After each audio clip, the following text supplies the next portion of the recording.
Hi, guys. Happy Monday. Welcome back from your spring break. Not only were we quarantined, but it rained, so maybe not the best spring break ever. Hopefully, this finds you happy as you can be and healthy as you can be, and that you're carving out spaces in your house for yourself. As you can see, I'm sitting by my washer and dryer in my garage. Um, I wanted to come on this morning and talk to you a little bit about your AP test. So, I put up a bunch of information right when spring break started. Hopefully, you've had a chance to take a look at that. We're in a unique position here.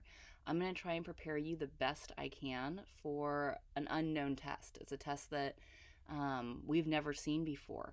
And in APES, we have it even a little bit harder because for AP Bio, they're just going to use two of the four FRQs that they always do. Well, our test was rewritten this year and redesigned, so I can't even look back at FRQs that have occurred in years past and say, oh, it'll be like this one.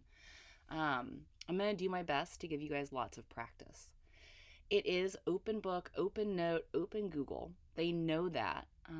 And so they've said that there's no way you're going to be able to cheat. The questions are going to be designed so that you can't just open up your notebook and read an answer. You can't just go to Google or ask Siri and come up with an answer.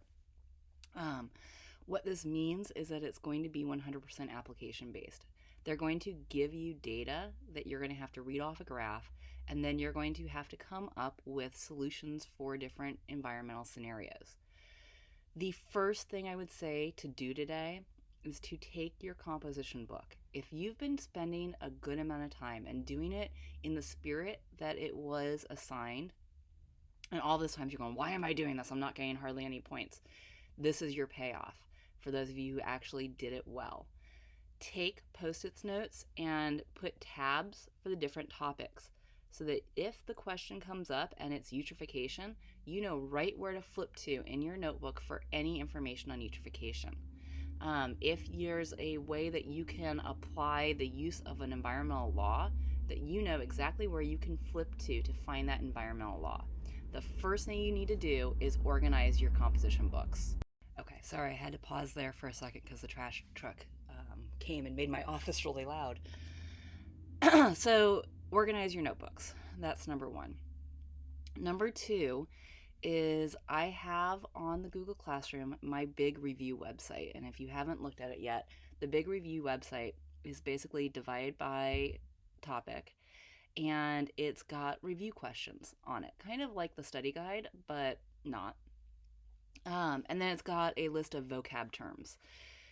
These are not something that you're going to turn in. This is 100% intrinsic. And the way that I would work with this is print it out and then go through it and ask yourself each of those questions. If you can answer that question, cross it off, move on. Don't waste time studying things that you already know. The ones that you can't answer, look up in your notebook, look up on the lectures on my website. If it's like a general topic, like you're just still confused about eutrophication, I've linked videos for each topic. Look at those. So go through the questions. I went through over the week and I highlighted the ones that I think are more application based. But again, this is a guess on my part.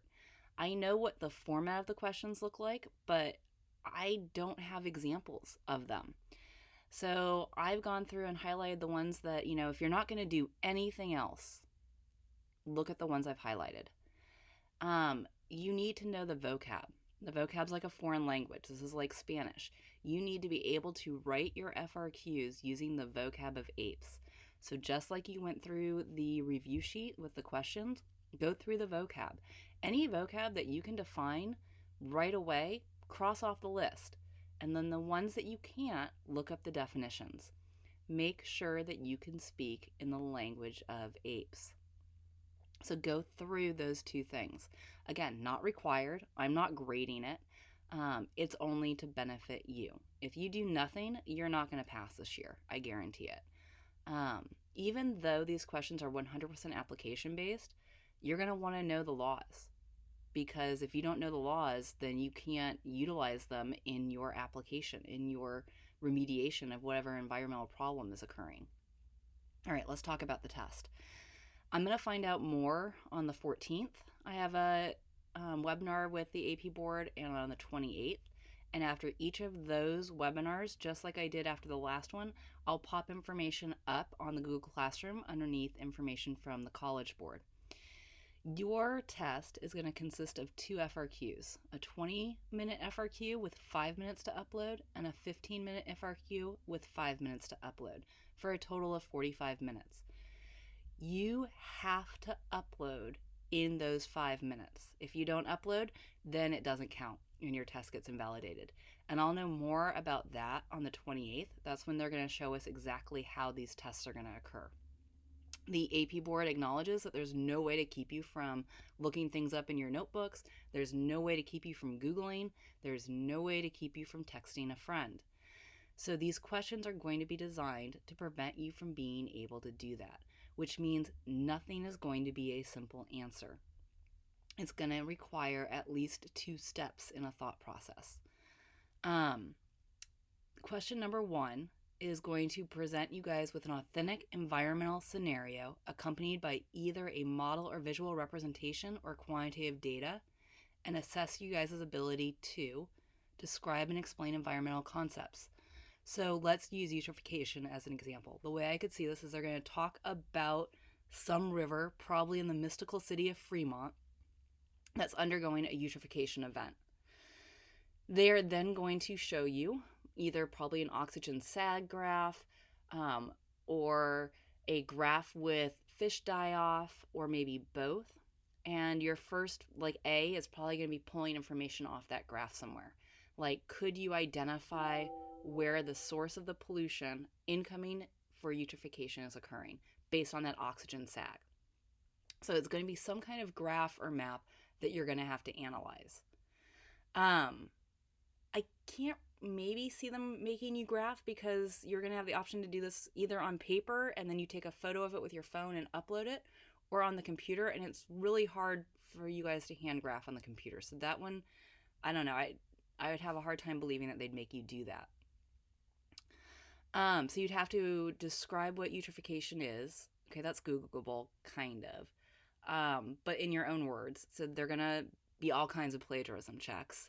They're going to check against other students to make sure that you're not getting the answer from someone else. And then they're using us as like informants. I guess they're going to send us your papers. And if I read your paper and I go, wow, in the 6 months I was in class with him, he never wrote like this, I can raise the red flag. And trust me, I will, because there's been some cheating in our class, and I'm not going to let everyone go down because a few people decide to cheat on this. Analyzing the visual representation or data, again, that's pulling stuff off the graph. It's using the graph to formulate ideas. Analyze research studies. And then it's going to be describe environmental problems and their responses. So how would you remedy? How would you fix this eutrophication event in a lake, if say that's the question?